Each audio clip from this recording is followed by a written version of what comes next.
if we look in terms of these two swings here now, again, as I said, when you look at the shadow, it tends to be a bit off, because if you see it move, you'll know it's like, oh, it's one of those things, once been shown, you can't unsee it, can you? It's sort of an annoying thing. But you look at the one on the left-hand side here now, you see the shadow does move a lot.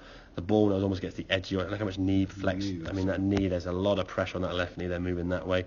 And to get back to that golf ball now, it's going to require so much of a lateral movement. Like I say, on occasions you time it well, and you make some lovely shots, and it's going to create maybe a bit more, possibly more speed if you time it well, okay? But if you look at how much your backswing now feels probably shorter, okay? This is the one you said you move. That backswing is not that much shorter, is it really, in terms of how far the club's gone back? But your lower half looks a lot more stable. You said, oh, I moved the shadow. If you look at how much the shadow did move, it's not really that much. And it will look like it moves a little bit, just because we are, if you think of it this way, we're thinner that way than we are that way.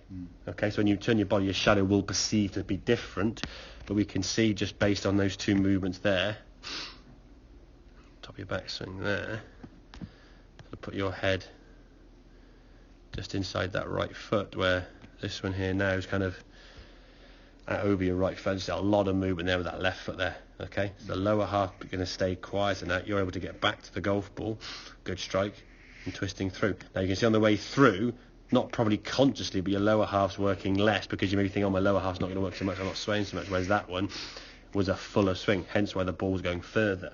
When you struck that one properly, it went further than that last one, 130, yeah, 130, you lost 20 yards there, just because you're not really going through the ball quite as much. So it's that kind of practice in terms of setting up, so that backswing with that follow through will consistently give you 150, 155, whatever it may be. That follow through with any backswing might give you 155, but you might duff it at 20. This backswing with a not so good follow through will give you like 130, but probably won't give you much less than 130, because you're going to strike it fairly consistently each and every time. As much as I don't want to hit the ball less, I'd rather your average be more, having a less sort of erratic kind of spread from being 155 to maybe 75 or something. At least if you're sort of in the same kind of, at least you know where it's going to go. And I think at the moment, because you're thinking about that body not moving so much, as you come through, you're scared of moving it too much on the way through, that's all.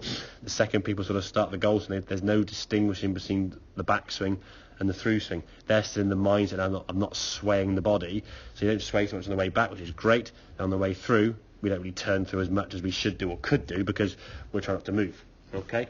In time, that'll just become something you sort of naturally go back to, because that's the move you know you can physically make, which is a very, very good finish position there, right the way through to target. But the lower half is being a bit quieter on the way back. You're not swaying so much on the way back, okay? And just one thing there in terms of the setup as we discussed, your shoulders hitting a bit levelled off. If your left hand is higher than your right hand, your left shoulder needs to be slightly higher than your right shoulder, or your shoulders will be open, which encourages that sort of pulling across the goal, which we'll look at in the putting in a bit more detail, but just getting a little bit more kind of higher left side with that left hip and left shoulder. I think it's sort of the angle of your hands there.